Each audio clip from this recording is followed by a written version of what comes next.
бала кезімнен әкемнің дежурстволарына барып, бүкіл аурухананың ішінен көріп, анамен поликлиникада болып, сол балалық шағымда ауруханаларда өткізгенмін. Әке шешеміз дәрігер болып істейді. Сондықтан менің басқа мүмкін таңдауымда болмас еді, тек қана медицина, дәрігер болып. Бірінші, екінші курстан бастап қалалық жедел жәрдем станциясында кардиология бригадасында медбрат болып істедім.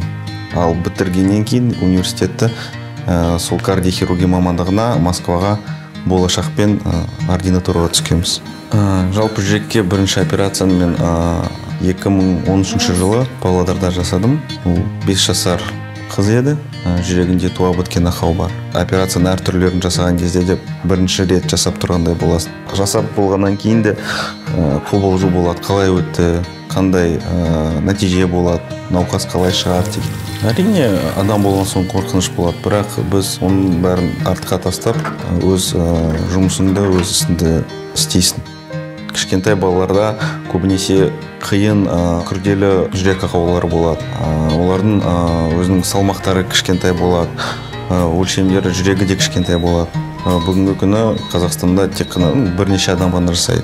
Мен өзім өз басымда әлі нәрестелерге, бір айға толмаған балаларға әлі операция өзім жасаған жоқ. Уақыт өте келе тек қана тәжірибе алған соң жасалған нәрсе. Сондықтан бүкіл ойларында, білімдерінде тәжірибеңді жинап, бүкіл ойынды соған жеткізім келеді. Өйткені бұл адамның денсаулығы, адамның өмірі.